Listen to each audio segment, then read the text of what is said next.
শনিবার চেয়ারপারসনের গুলশান কার্যালয়ে বুদ্ধ পূর্ণিমা উপলক্ষে এক শুভেচ্ছা বিনিময় অনুষ্ঠানের আয়োজন করে বিএনপি।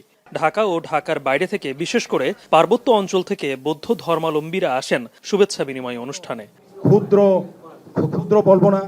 এ সময় দলের স্থায়ী কমিটির 2 সদস্য দেশের পরিবর্তন একমাত্র গণতান্ত্রিকভাবেই সম্ভব উল্লেখ করে সব ক্ষেত্রে সহাবস্থান বজায় রাখার আহ্বান জানান। বাংলাদেশ জাতীয়তাবাদী দলের রাজনীতিটাকে একটি সমন্বয়ের রাজনীতি হিসেবে পেয়েছি।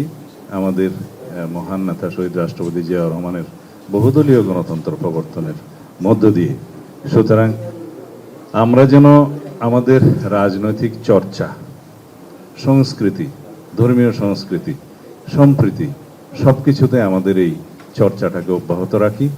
বাংলাদেশি জাতীয়তাবাদ শহীদ প্রেসিডেন্ট জিয়াউর রহমান দিয়ে আপনাদের সকলকে বাংলাদেশের সমান অধিকার প্রতিষ্ঠা করে গেছেন। যদিও কেউ কেউ নিজেদের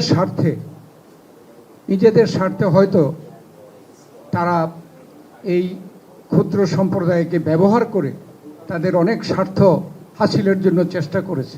শুভেচ্ছা বিনিময় অনুষ্ঠানে প্রধান অতিথি হিসেবে ভার্চুয়ালি যুক্ত হন ভারপ্রাপ্ত চেয়ারম্যান তারেক রহমান। এ সময় বুদ্ধ ধর্মাবলম্বীদের শুভেচ্ছা জানিয়ে দেশের জনগণকে ঐক্যবদ্ধ থাকার আহ্বান জানান তিনি। সব ধর্মের, সব মতের মানুষ আমরা যাতে সবাই একসঙ্গে মিলেমিশে একটি গণতান্ত্রিক রাষ্ট্র ও সরকার প্রতিষ্ঠা করতে পারি, এজন্যই রাষ্ট্র ও রাজনীতিতে গণতন্ত্র, গণতান্ত্রিক রীতি পদ্ধতি চর্চা এবং বাস্তবায়ন প্রয়োজন।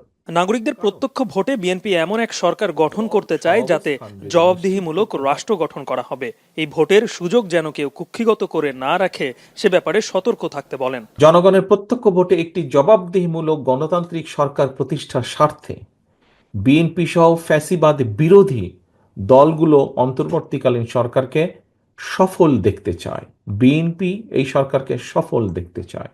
তবে এখানে একটি কথা রয়ে গেছে, সরকারের কার্যক্রম সম্পর্কে যাতে জনগণের সামনে একটা স্বচ্ছ ধারণা থাকে, এ কারণেই কিন্তু বিএনপি প্রথম থেকেই অন্তর্বর্তীকালীন সরকারের কাছে তাদের একটি কর্ম পরিকল্পনার পথ নকশা ঘোষণার আহ্বান বারবার জানিয়ে আসছে।